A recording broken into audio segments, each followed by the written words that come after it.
Hello, I'm Bill Farrell, and welcome to Designing Reality. Merrily, merrily, merrily, life is but a dream. If you would be a real seeker after truth, it is necessary that at least once in your life you would doubt, as far as possible, all things. Rene Descartes. Jean Baudrillard said that simulation is no longer that of a territory, a referential being or a substance. It is the generation by models of real without origin or reality, a hyperreal. It's no longer a question of imitation nor duplication, nor even parody. It is the question of substituting the signs of the real for the real. Be ready to question reality. Imagine being lifted up into the heavens and ripped across the sky, sucked through a vortex into a new reality, a new world, a new way of thinking and seeing things. Our realities are changing all the time. Sometimes these transitions can be absolutely frightening. Other times, they can be beautiful. The key to great storytelling is to be believable, so your audience buys in to what you are saying. Now, your audience can have a lot of different ways of looking at something. For example, The Wizard of Oz could be about a girl who transports to a surreal place, kills the first person she meets, and meets up with three strangers to kill again. But as designers, we're in the position of marketing the hope of something better. Each line, each type, and each material that we select as designers are characters strewn in the fabric of reality that we are creating for our audience to buy into. And if we're lucky, our audience will buy into it and find new ways to interact with the reality that we created. At this point, we've talked about a harmonious relationship between the designer and their audience. Not all realities are pleasant ones. This is your last chance. After this, there's no turning back. You take the blue pill, the story ends. You wake up in your bed and believe whatever you want to believe. However, you take the red pill, you stay in Wonderland, and I'll show you how deep the rabbit hole goes. Of course you took the red pill! Can you imagine what our population would be if we weren't more curious than cats? Curiosity is deeply ingrained in human nature. Otherwise, the moon would have just remained another light in the sky. Our compulsion to understand our realities outweigh our sense of danger. Alice in Wonderland is more than a story about a little girl who falls into a rabbit hole. It is a story that is retold because it's about discovering new realities and using logic to find your place in them. In a movie that borrows heavily from the themes in Alice in Wonderland, The Matrix explores human reality in relationship to computers and machines. The irony here is that we designers in our audience's reality is being redefined by our interactions with machines. Who we are is being defined by our adaptations to the technology that surrounds us. We put on personas to interact with the machines or through the machines, and our behaviors are redefined by our language we utilize to explain this new reality. Traditional communication between people that is now being done through machines is called networking, to reflect the influence of technology in our communication. People connect using technology through a variety of means. Popular now, the term social networking came to reflect a new complex system of exchanging ideas enhanced by software running on hardware. Traditionally, machines networked, and the new reality is that people do. Postmodernist Jacques Derrida would attack the purity of our interpretations of this new reality because of the limitations and bias contained in our own language. So even if you buy into the simulacra created by our interaction with technology, the postmodernist would argue it will always be flawed.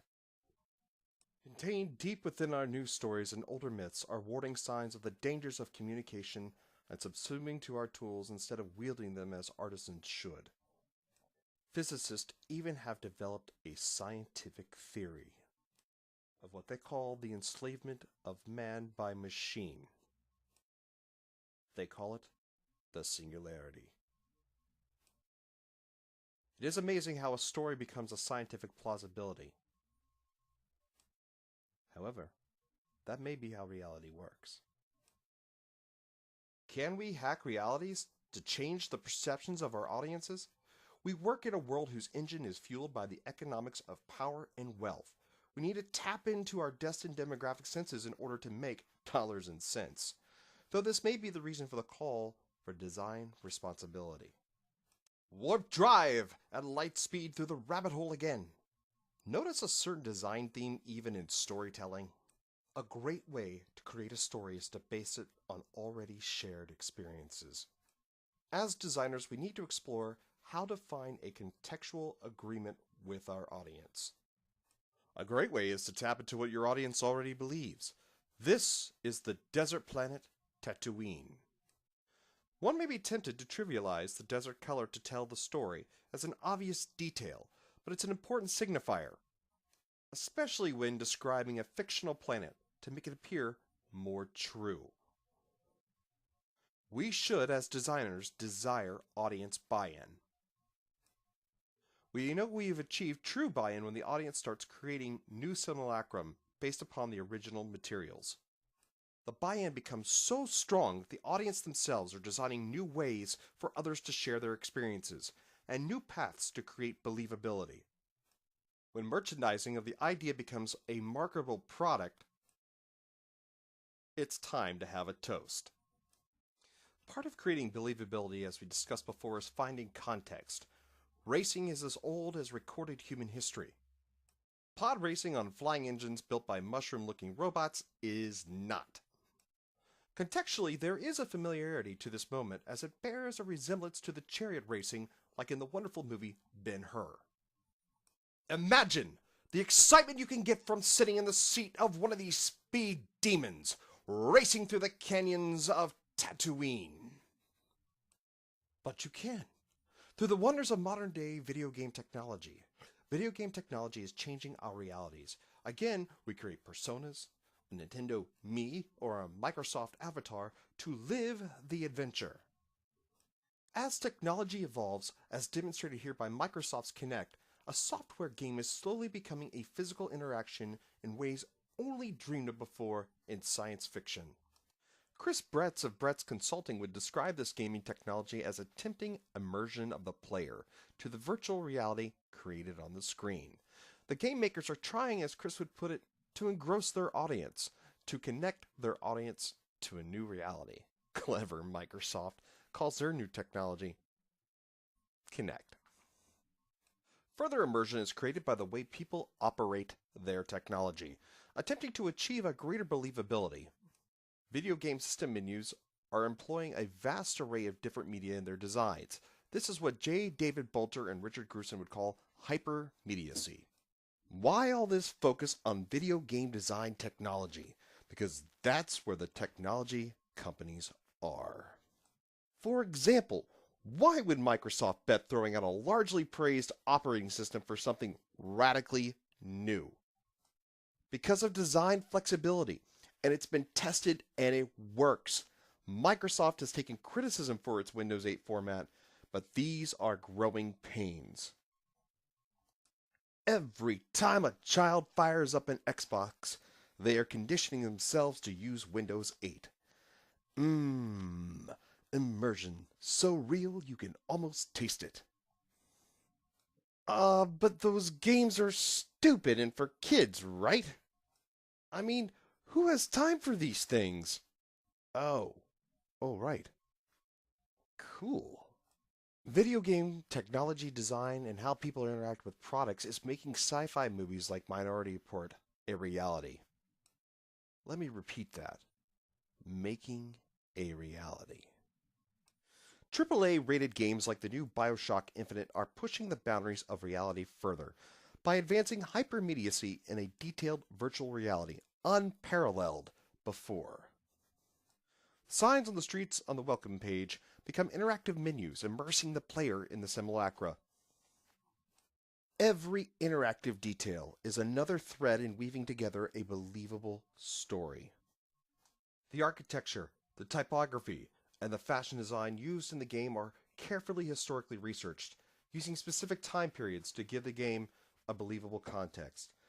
This is to connect the viewer and make it a more compelling story. In the end, it is a game.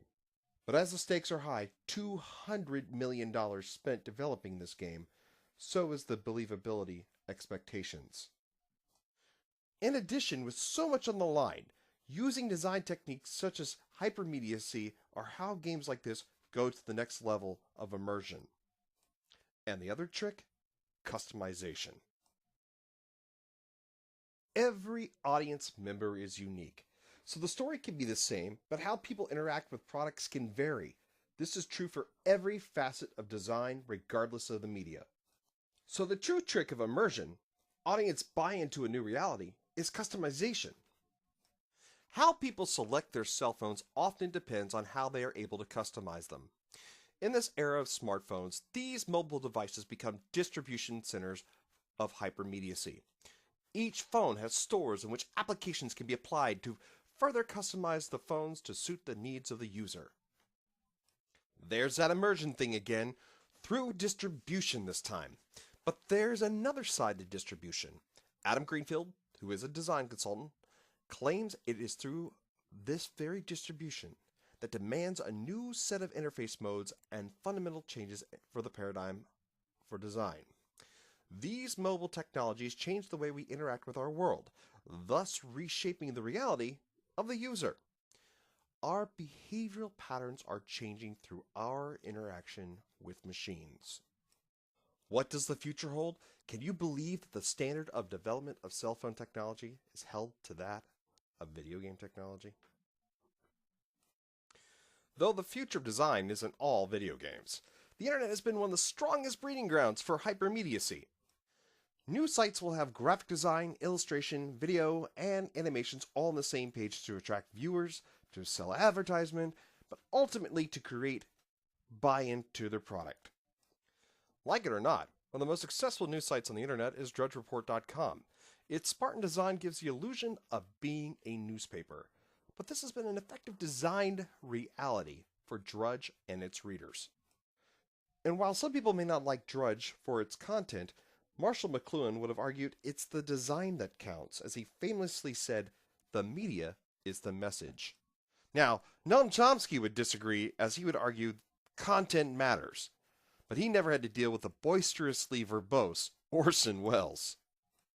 This is the same Orson Welles, whose radio broadcast of War of the Worlds was so convincingly real that even warnings to the contrary were largely ignored.